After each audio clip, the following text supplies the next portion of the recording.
Hey everybody, and welcome back to the channel. It's your girl Lori, and how many times have you asked me, how do I find my purpose? So I wanted to give you 3 examples. I'm going to go into it a little bit deeper on the podcast in the next couple weeks, but it's something that, I hear all the time, and I need you to be very clear that your purpose isn't a purpose. And I think that's the whole thing, is that you're looking for this, I think you think that there's this thing that's just going to happen. You're going to be like, oh my God, this is it. And sure, sometimes that happens, but it doesn't, usually you fall into it. So for me, one of the things that I did, right? So I guess we'll just jump into it. I guess this will be my number one. And I'm saying also from my personal experience. But number one is investigating, embracing your pain and your hurt and your trauma, like really sitting with it. And the reason I say that is because on my healing journey, which, I mean, you're always on your healing journey, right? But like in that initial phase, I took all that pain and now I've transformed that into my profession.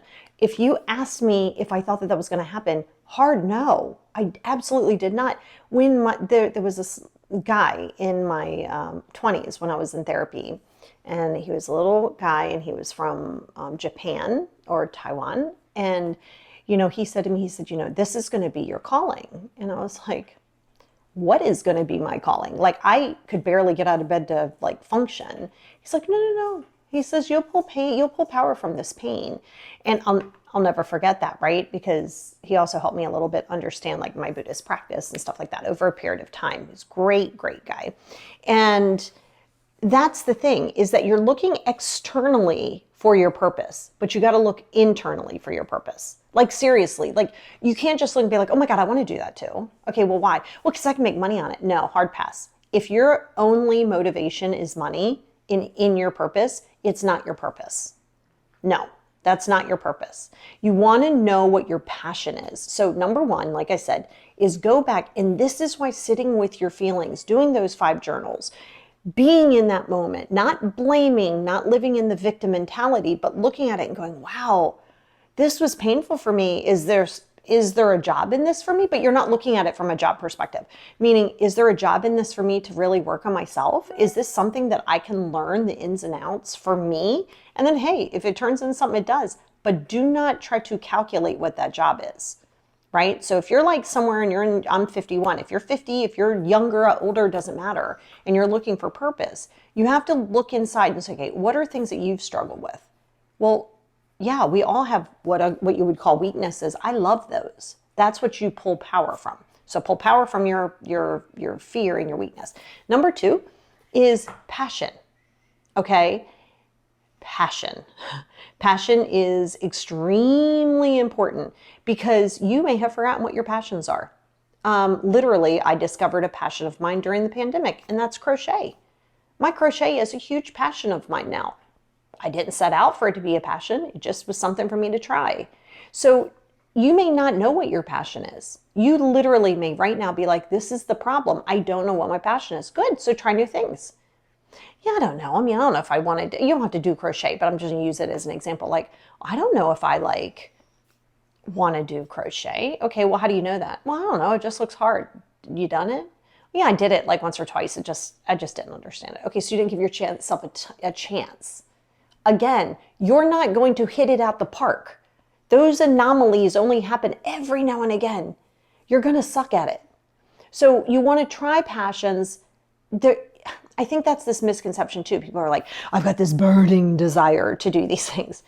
Okay, fine. That might be 1 or 2 things. The passion is going to come with practice. So sometimes I think this expectation that you think of what purpose and passion is like way over here, and it shouldn't be, because things aren't going to just be ahas. Sometimes, but not always. Okay, so after pulling power from pain, right, may or may not turn into something, but at least you'll understand more about yourself. Okay, perfect, beautiful, check. All right, now you're going to investigate, you're going to try new things, right? So rule of thumb, they say, is to read 10 pages of a book a day. I don't always do that. I have my audibles. I like them both. So I did read like 6 pages last night on my Kindle. So sometimes I don't do a full 10, but I try to do some, right? You always want to learn something new every single day. Learn a new French word, learn a new Italian word, Learn a new something, but learn one new thing a day. You'd be surprised. Sometimes learning that, you may be like, you know what? I really like that word in Italian. I think I want to take Italian. I think I want to be fluent in Italian. Okay, well now suddenly let's try it. You may love it. You may start with Italian and end up with French. Who knows? You might do them both. But you got to stop looking at it and stop trying to filter it in and be like, I need a passion. Like, I need the universe to hit me upside my head and go, this is your passion. Like, that's not going to happen. Like, not even a little bit. I like to say every now and again, but don't hold out on that. Okay, so that's number 2.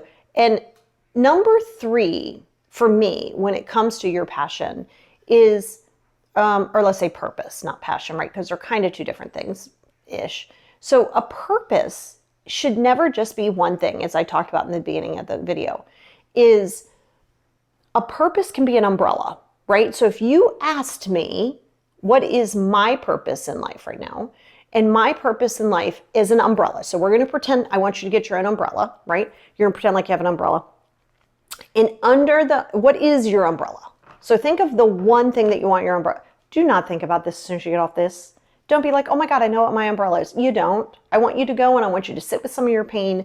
I want you to practice new things. Your passion doesn't have to happen today. Pump your brakes. That's your other issue, is that you're impatient with it. Knock it off, okay? But my umbrella is to inspire others. But that's blanketed. Like, okay, you could do that many different ways.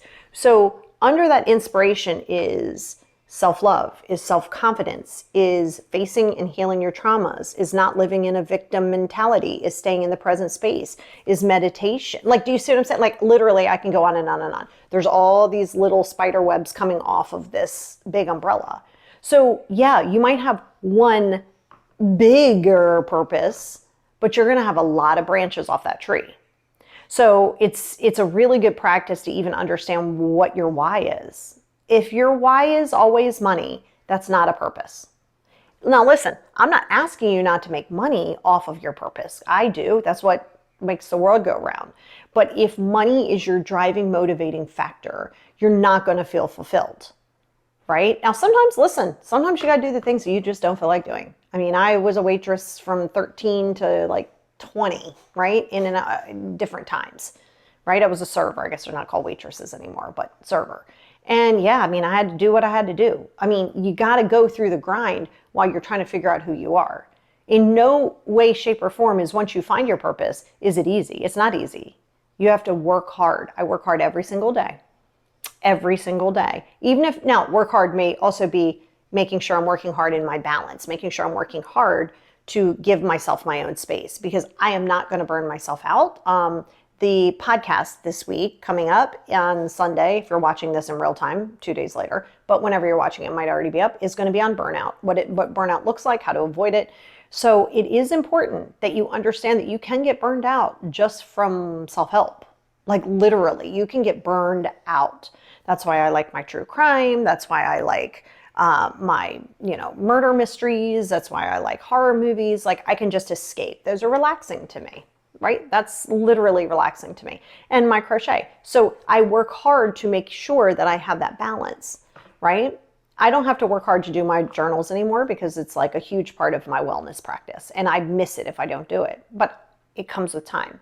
So always remember, it takes 28 days to start a habit and it takes 120 days. So let's say 4 months to really start making it a way of life. 4 months consistently.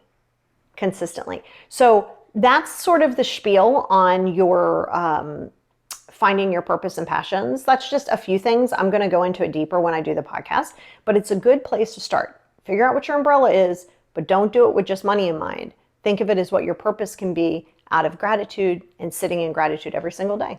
That's what that first journal is about.